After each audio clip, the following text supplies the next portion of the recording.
My child-free marriage fell apart when I revealed my traumatic past and my husband decided he could fix me with a baby, so I left him.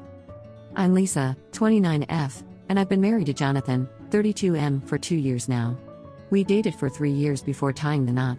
From the very beginning of our relationship, I made it crystal clear that I didn't want children. Jonathan always said he was fine with that, and I believed him. I grew up in a dysfunctional family in a small town in Ohio. My father passed away in a car accident when I was 4, leaving my mother to raise me and my younger brother Tom, 26M, alone. She struggled with depression and alcoholism, often neglecting us. I had to step up and take care of Tom from a young age. As I got older, the responsibility became overwhelming. By the time I was 10, I was cooking, cleaning, and helping Tom with homework while trying to keep up with my own studies. My mother would disappear for days, leaving us to fend for ourselves. When she was home, she was often drunk and verbally abusive. I remember one particularly bad night when I was 12. Mom came home drunk and started yelling at us for leaving dirty dishes in the sink. She threw a plate at the wall, narrowly missing my head. Tom was crying, and I had to comfort him while cleaning up the broken glass. That night, I promised myself I'd never put a child through what I experienced. Throughout my teenage years, I became more of a parent to Tom than a sister. I'd wake him up for school, pack his lunches, and help him with his homework. I even attended his parent-teacher conferences when Mom was too drunk or absent to go. It was exhausting, and I often felt resentful. But I knew Tom needed me, so I pushed through. My own education suffered as a result. I was often too tired to focus in class or complete my assignments. My grades slipped, and my dream of going to college seemed to be slipping away. It wasn't until my high school guidance counselor noticed something was wrong that things started to change. Ms. Johnson, my counselor, took me under her wing. She helped me apply for scholarships and encouraged me to open up about my home situation. With her support, I managed to graduate with decent grades and got accepted to a state university with a partial scholarship. Leaving for college was both a relief and a source of guilt. I was finally free from the constant responsibility, but I worried about Tom. I made sure to call him every day and sent him care packages when I could. It was during this time that I really started to think about my future and what I wanted from life. The thought of having kids of my own filled me with anxiety. I knew I couldn't handle the responsibility and didn't want to risk repeating the cycle of neglect. The idea of being tied down by children made me feel panicky and trapped. I decided then that I would remain child-free. After college, I moved to Chicago for work and lost touch with my mother. Tom was old enough to take care of himself by then, and we maintained a close relationship despite the distance. He understood my decision to be child-free and supported me, even when our extended family criticized my choice. When I met Jonathan at a friend's birthday party, I was immediately drawn to his kind eyes and easy laugh. We hit it off right away, talking for hours about our shared love of travel and photography. On our third date, I told him about my decision to be child-free. I was nervous, as previous relationships had ended over this issue. To my relief, Jonathan said he understood and was open to a life without kids. He told me he'd never felt strongly about having children and valued his career and freedom too much to be tied down by parenthood. We discussed it several times throughout our relationship, and he always assured me he was on the same page. As our relationship grew more serious, I introduced Jonathan to Tom. They got along well, and Jonathan seemed to understand the close bond I shared with my brother. He never pressured me to reconnect with my mother or judged me for my strained family relationships. Jonathan's family, on the other hand, was picture perfect. His parents had been happily married for 40 years, and he had 2 older sisters, both of whom had children. At first, I was intimidated by their close-knit dynamic, so different from my own family experience. But they welcomed me warmly, and I grew to love spending holidays with them. When Jonathan proposed after 3 years of dating, I was overjoyed. We had built a life together that I loved, we both had successful careers, traveled often, and enjoyed our freedom. I felt like I had finally found someone who truly understood and accepted me. Our wedding was small but beautiful. Tom walked me down the aisle, and Ms. Johnson, my old guidance counselor, was there to celebrate with us.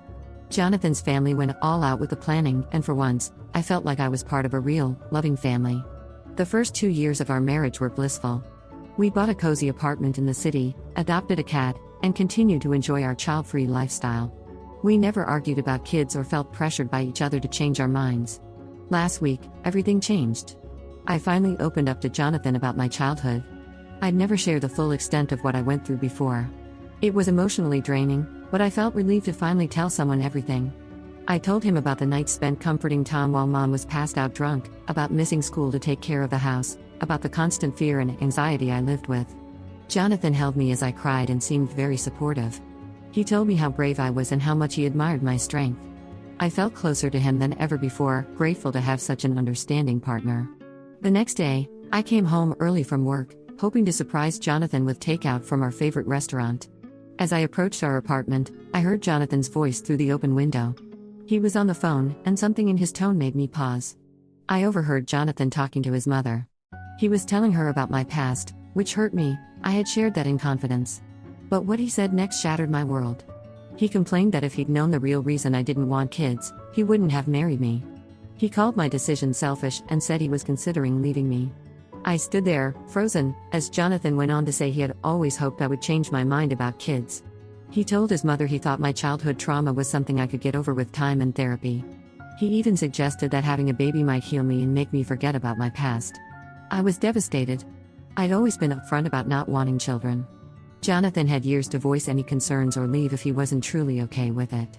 Instead, he pretended to be fine with my choice while secretly hoping I'd change my mind. I didn't confront Jonathan immediately. I was too shocked and hurt to form coherent thoughts. I quietly entered the apartment after he hung up, pretending I hadn't heard anything. Jonathan greeted me with a smile and a kiss, acting as if everything was normal. It made me feel sick. For the past week, I've been living in a daze. Our entire relationship feels like a lie now. Every memory, every moment we shared, is tainted by the knowledge that Jonathan wasn't being honest with me. I keep replaying conversations in my head, wondering if there were signs I missed. I'm not sure how to move forward. Part of me wants to confront Jonathan and demand answers. How could he lie to me for so long? Did he ever truly accept me, or was he always waiting for me to change? Another part of me wants to pack my bags and leave without a word. The betrayal feels too deep to overcome. I've confided in my best friend, Rachel, 30F, about what I overheard. She was furious on my behalf and offered to let me stay with her if I decide to leave Jonathan. But the thought of ending my marriage is terrifying, even though I know I can't stay with someone who would deceive me like this. I'm also worried about how Jonathan's family will react if we split up. They become like the family I never had, and the thought of losing them hurts almost as much as losing Jonathan. Will they understand my side, or will they see me as the villain who denied their son the chance to be a father? For now, I'm going through the motions of daily life, pretending everything is fine while I try to figure out what to do. Jonathan has noticed that I'm distant, but I've blamed it on stress at work. I'm not sure how long I can keep up this charade. I feel like my world has been turned upside down. The one person I thought I could trust completely has betrayed me in the worst way possible. I don't know if I can ever trust Jonathan, or anyone, again after this. Update 1, it's been 3 weeks since I overheard Jonathan's phone call with his mother. I still haven't confronted him directly, but I've been watching his behavior closely. He's been acting extra attentive and affectionate, which now feels manipulative given what I know. I decided to test the waters by bringing up the topic of children again. Over dinner one night, I casually mentioned that a colleague of mine had recently gotten her tubes tied. I told Jonathan I was considering doing the same to ensure I never get pregnant. His reaction was very telling. He immediately tensed up and tried to discourage me from such a drastic step. When I suggested he could get a vasectomy instead since it's a simpler procedure, he looked horrified. He made excuses about it being too expensive and unnecessary. This confirmed my suspicions that he's been hoping I'd change my mind about kids all along. I've also noticed Jonathan has been initiating intimacy much more frequently since our conversation about my childhood. It's as if he's trying to get me pregnant before I can go through with sterilization. I've been making excuses to avoid sex, which is clearly frustrating him. The betrayal runs deeper than I initially thought. Not only did Jonathan lie about being okay with not having kids, but it seems he's been actively trying to manipulate me into pregnancy. I feel violated and furious. I've started quietly making plans to leave. I reached out to Rachel and explained the full situation. She's offered to let me stay with her for as long as I need. I'm also looking into my options for divorce, though the thought of ending my marriage still feels surreal. Last week, I had lunch with Tom. I couldn't bring myself to tell him everything, but I did mention that Jonathan and I were having some issues. Tom could tell something was seriously wrong and kept pressing for details. I ended up breaking down in tears in the middle of the restaurant. Tom was furious when I finally told him what I'd overheard. He wanted to confront Jonathan himself, but I begged him not to. I'm not ready for a confrontation yet. Tom reluctantly agreed but made me promise to call him if I needed anything. I've also been in touch with Ms. Johnson, my old guidance counselor. She's been a constant source of support throughout my life, and I needed her wisdom now more than ever. She reminded me that I'm strong enough to get through this and that I shouldn't compromise on something as fundamental as having children. At work, I've been struggling to focus. My boss pulled me aside last week to ask if everything was okay. I managed to hold it together and blame it on some family issues, but I'm worried my performance is suffering. I can't afford to lose my job on top of everything else. Jonathan's family invited us over for Sunday dinner last weekend. I almost didn't go, but I was afraid of raising suspicions. Sitting around the table with them, watching Jonathan play with his nieces and nephews, was torture. His mother kept making comments about how great Jonathan is with kids and how we shouldn't wait too long to start our own family. I had to excuse myself to the bathroom to avoid breaking down. I've been having nightmares about being trapped in a house full of crying babies, unable to escape. I wake up in a cold sweat, relieved to find myself alone in bed. I've been sleeping in the guest room, telling Jonathan I've been having trouble sleeping and don't want to disturb him. Part of me still wants to confront Jonathan and hear his side of the story. But I'm afraid of what other lies might come out if we have that conversation. I don't know if I can handle any more betrayal right now. For now, I'm focusing on protecting myself.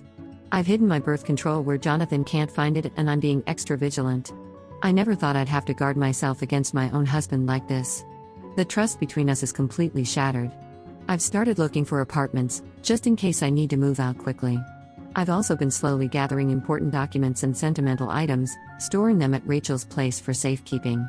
The hardest part is pretending everything is normal.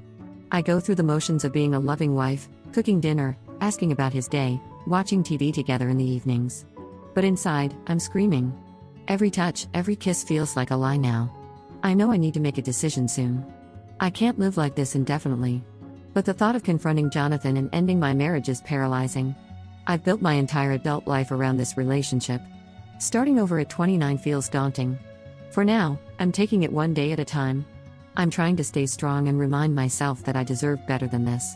I deserve a partner who truly accepts me for who I am, not someone who sees me as a project to be changed. Update 2, things came to a head last night. Jonathan cornered me in the kitchen and demanded to know why I've been so distant lately. He accused me of having an affair, saying he couldn't think of any other reason for my behavior. In my anger and frustration, I blurted out that I knew about his conversation with his mother and his true feelings about having children. Jonathan initially tried to deny it, but when I told him exactly what I'd overheard, he broke down. He admitted that he'd always wanted kids and thought he could change my mind over time. He said he loved me too much to let me go when we were dating, so he pretended to be okay with not having children. I was furious. I reminded him of all the times I'd explicitly stated my stance on having kids. I asked him what his plan was if I never changed my mind. Jonathan hesitated, then confessed he thought an accidental pregnancy might force me to reconsider. That was the last straw for me. The idea that my husband would try to trap me into parenthood against my will was unforgivable. I told Jonathan our marriage was over and that I'd be moving out immediately. Jonathan begged me to reconsider. He promised to go to counseling and said we could work through this. But I knew there was no coming back from this level of betrayal. I packed a bag and left to stay with Rachel. The next day, I went back to the apartment while Jonathan was at work to gather more of my things. As I was packing, I found a journal hidden in Jonathan's desk drawer. I know I shouldn't have read it, but I couldn't help myself. What I found made me feel sick. Jonathan had been documenting his attempts to get me pregnant for months. He wrote about replacing my birth control pills with placebos, which thankfully didn't work because I had an IUD he didn't know about. He had plans to take me on a trip and forget to pack condoms. He even considered poking holes in the condoms we did use. Reading those entries made me realize how close I had come to being trapped in a life I never wanted. It also made me angry at myself for not seeing the signs earlier. How could I have been so blind? I've contacted a divorce lawyer and started the process of legally ending our marriage. Jonathan's family has been calling nonstop, trying to convince me to give him another chance. His mother left a particularly nasty voicemail, calling me selfish and accusing me of leading Jonathan on. I've blocked all their numbers. Some of our mutual friends have suggested I'm overreacting and should try to work things out. They say every marriage has its rough patches and that Jonathan's desire for children is natural. But I know in my heart this is the right decision. I refuse to stay with someone who would lie to me for years and try to manipulate me into a life I don't want. Tom has been my rock through all of this. He helped me move my things out of the apartment and has been staying with me at Rachel's place to make sure I'm okay. Having him here reminds me of our childhood, how we always protected each other. I'm grateful to have him in my life. I'm still struggling with feelings of betrayal and anger. Some days, I can barely get out of bed. Other days, I'm filled with a sense of relief that I discovered the truth before it was too late. It's a roller coaster of emotions, but I'm taking it one day at a time. Update 3. It's been 2 months since I left Jonathan. The divorce proceedings are underway, and I've moved into my own apartment. It's been a difficult adjustment, but I'm slowly starting to feel like myself again. Jonathan made several attempts to win me back in the first few weeks. He sent flowers, wrote long apology letters, and even showed up at my workplace once. Each time, I made it clear that reconciliation was not an option.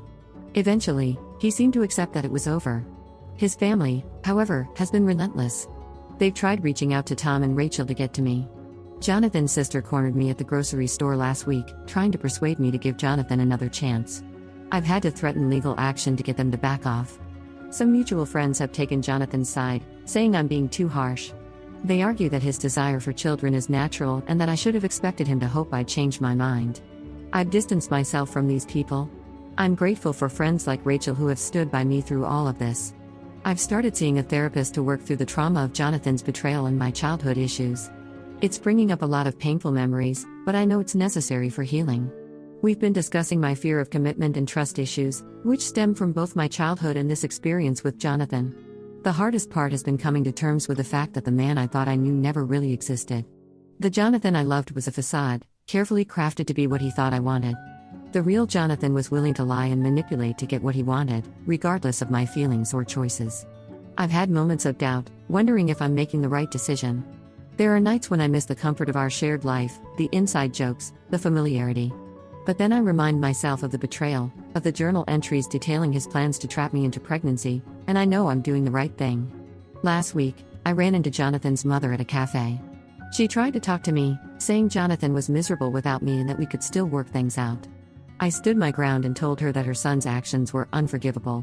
I explained how violating and manipulative his behavior had been. For the first time, I saw a flicker of understanding in her eyes. She apologized for her previous behavior and said she hadn't realized the full extent of what Jonathan had done. Despite the pain and anger, I know I made the right decision in leaving. I refuse to compromise on something as fundamental as having children. I deserve a partner who truly accepts me for who I am, not someone who sees me as a project to be changed. For now, I'm focusing on rebuilding my life as a single woman. I've started taking photography classes, something I'd always wanted to do but never found the time for when I was with Jonathan. I'm rediscovering old hobbies, spending time with supportive friends, and learning to trust my own judgment again. It's not easy, but I'm hopeful for the future. This experience has only reinforced my decision to remain child-free. I'm more certain than ever that it's the right choice for me.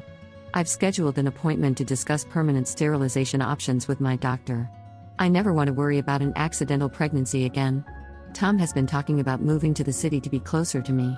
While part of me worries about him uprooting his life on my account, I can't deny that having him nearby would be comforting.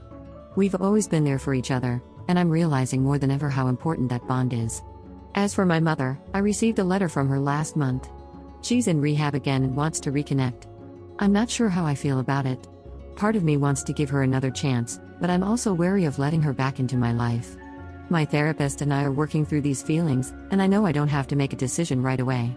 For now, I'm taking life one day at a time. Some days are harder than others, but I'm proud of myself for standing up for what I believe in. I know there's a long road ahead, but for the first time in months, I'm excited about what the future might hold.